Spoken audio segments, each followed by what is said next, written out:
बारे में मुझे पता ही नहीं था। इन्होंने इसने क्या किया? ये तुम्हारा प्रेमी है कि नहीं है? हाँ लेकिन ये पता है कि कोई नहीं। आज हम अपने उन सभी दर्शकों का नाम लेकर धन्यवाद करेंगे जिन्होंने हमारी खबरों को देखा और ढेर सारा प्यार हमें दिया, हमारी खबरों को देखा, उन पर कमेंट किया। आप सभी का बहुत बहुत शुक्रिया। साथ ही एक छोटी सी गुजारिश है कि अगर खबर आपको पसंद आ रही है तो हमारे चैनल को सब्सक्राइब ज़रूर करें। फिलहाल खबर की तरफ बढ़ते हैं। अनीस नाम का वो नौजवान अपने घर के बाहर होता है, तभी बाइक से दो लोग उसके पास पहुंचते हैं। वो दोनों लड़के जो हैं वो अनीस को इशारा करके अपने पास बुलाते हैं और उससे एक पता पूछ रहे होते हैं। वो पता जो होता है अनीस के घर से कुछ दूरी पर मौजूद किसी शख्स का होता है। तो अनीस उसको इशारे में बता देते कि भाई ऐसे ऐसे करके दाहिने बाएं करके अपना चले जाइए। तो वो दोनों लड़के कहते हैं कि भाई अगर आपको कोई परेशानी ना हो, कोई समस्या ना हो तो चलकर हमारे साथ जो है वो वहां तक हमें पहुंचा दीजिए। अनीस कुछ सोचता है, फिर उसके बाद अनीस कहता है चलिए अच्छा मैं पहुंचा देता हूं आपको। और फिर जो है अनीस और वो दो लड़के तीनों निकल पड़ते हैं। अनीस जो है अपने घर से बहुत कम ही फासला उसने तय किया होगा, 100-150 मीटर के आसपास। अचानक वो सड़क पर गिरता है अनीस और फिर गिरकर तड़पने लगता है।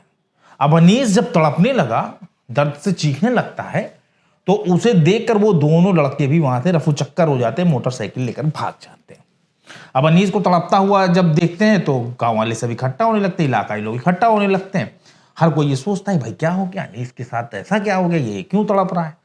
तो ये बस देखा तो गौर करने पता चलता है कि अनीस के सिर से खून निकल रहा होता है और बाकी उसके शरीर में कहीं चोट नहीं होती। आनंद फानंद में अनीस को जो है उसके जो परिवार के लोग थे वो अस्पताल में भर्ती कराते हैं। लेकिन उस वक्त परिवार के होश उड़ गए जब जांच में पता चला कि अनीस के सिर में एक गोली फंसी हुई है।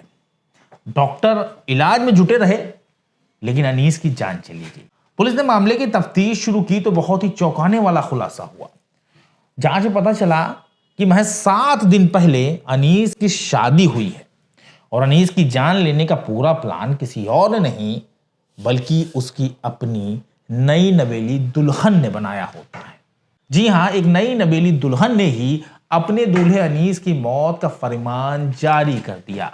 लेकिन सवाल ये उठता है कि आखिर दुल्हन ने ऐसा किया क्यों? तो इसका जवाब बहुत ही ज्यादा चौंकाने वाला है। दरअसल यूपी के गोंडा की रहने वाली 20 साल की रुखसाना की शादी तय होती है। रुखसाना जो है गोंडा जनपद के खोड़ारे थाना क्षेत्र में जंगलडीह नाम का एक गांव है, वो वहीं की रहने वाली होती है।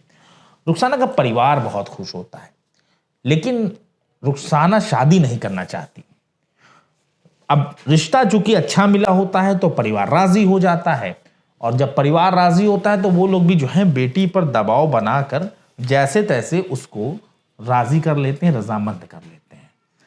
लेकिन वो कहीं ना पूरी तरह से रुखसाना तैयार नहीं हो पाती, खुद को शादी के लिए तैयार कर नहीं पाती। घर में काफी हंगामा भी होता है। अब लड़की शादी से इनकार भी करती है लेकिन फिर जो है परिवार के बार बार इंसिस्ट करने की वजह से, दबाव बनाने की वजह से रुखसाना मान जाती है।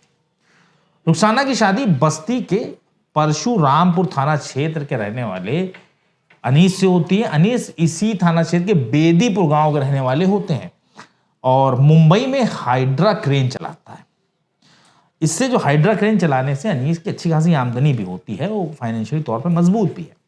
अनीस और इनके बीच में एक रिश्ता और होता है। अनीस जो है वो रुखसाना की बुआ का बेटा है और वो शादी के लिए 10 नवंबर के रोज गांव लौटा था।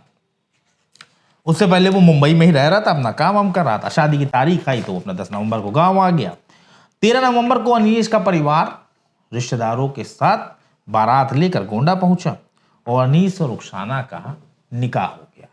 शादी के बाद दोनों ही परिवार बहुत खुश होते हैं। शक्कर छुआर निकाह पढ़ा जाता है, शक्कर छुआरे बढ़ते हैं, तमाम लोग खाना खाते हैं, बहुत खुशी का माहौल। फिर शाम के वक्त बेटी विदा होती है, रुखसाना विदा होती है और ससुराल आ जाती है। ससुराल में तमाम रस्में होती हैं, मुँह दिखाई की रस्म होती है, वलीमा होता है, लोग रिश्तेदार नातेदार सब आते हैं, खाते पीते हैं अपना। फिर लेकिन रुखसाना के अंदर एक बेचैनी, एक बेकरारी होती है। उसकी शादी जरूर हुई होती है लेकिन वो खुश नहीं होती। वो अपने मायके जाने के लिए बहुत परेशान होती है। फिर आई 19 नवंबर की तारीख जो अभी हाल ही में गुजरी है। 19 नवंबर को चौथी के लिए रुखसाना जो थी अपने परिवार के साथ अपने मायके गोंडा आती है। गोंडा आने के बाद अब उस पर किसी तरह कोई पहरा तो रह नहीं गया, तो उसने सबसे पहले रिंकू कनौजिया से मुलाकात की। जब वो अपने मायके पहुंचती है तो सबसे पहले वो रिंकू कनौजिया से मिलती है। अब ये रिंकू कनौजिया कौन है? तो जनाब रिंकू कनौजिया जो है रुखसाना का आशिक है और पिछले कई सालों से इन दोनों के बीच प्रेम प्रसंग चल रहा होता है। रुखसाना ने ही प्रेमी रिंकू से मुलाकात की और उससे कहा कि रिंकू, अब मैं जो हूँ तुम्हारे बिना रह नहीं सकती और अनीस के साथ मैं रहना नहीं चाहती, लेकिन अगर मैंने अनीस को तलाक देने की कोशिश की या उससे अलग होने की कोशिश की तो तमाम तरह के सवाल उठेंगे समाज में, परिवार भी सवाल करेगा, तो उसका मैं जवाब नहीं दे पाऊंगी। लिहाजा अब हम दोनों को मिलकर अनीस को ही रास्ते से हटाना होगा। ना अनीस रहेगा और ना ही इस तरह की कोई दिक्कत होगी।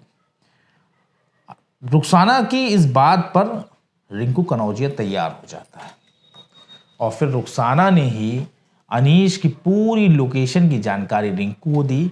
कहाँ पर अनीस का घर है, किस वक्त अनीस कहाँ पर होता, सारी चीजें रुखसाना ने अपने पति अनीस के बारे में रिंकू को बता दिया। 20 नवंबर के रोज रिंकू एक कम उम्र लड़के के साथ अनीस के गांव पहुंचता है, बस्ती में। वहां पहुंचने के बाद जिस वक्त रिंकू पहुंचता है उस वक्त जो है अनीस अपने घर के बाहर टहल रहे होते हैं। फिर जो है रिंकू अनीस को ही रास्ता पूछने के बहाने अपने पास बुलाता है और जब अनीस आते हैं उससे बात करने की कोशिश करते हैं, फिर वो कुछ दूर लेके जाता है, फिर उससे वो रिंकू जो है अनीस को उसके सिर में सटाकर गोली मार देता है। गोली इतनी करीब से थी कि वो सिर की हड्डी फाड़ कर खोपड़ी के अंदर दाखिल हो गई और उसका निशान बहुत माइनर सा होता है और जो पुलिस की जो अस्पताल की जांच में तो आया, मगर देखने पर यह नहीं पता चल रहा होता कि अनीस को गोली मारी गई है। अब सबसे बड़ा चैलेंज, पुलिस ने मामले खुलासा कैसे किया? अनीस के दुनिया छोड़ने के बाद जब पुलिस ने तफ्तीश शुरू की तब पता चला कि अनीस की शादी 1 हफ्ता पहले ही हुई है। फिर पुलिस ने सारे ईंट, सारे इधर उधर के पत्थर, सारी कहानियां, सारे पत्ते, सारी डालियां सब जोड़ दी और फिर उसमें नाम निकल के आया रिंकू कनौजिया का। फिर क्या था? थाना अध्यक्ष झारखंडे पांडे ने जाल बिछाया।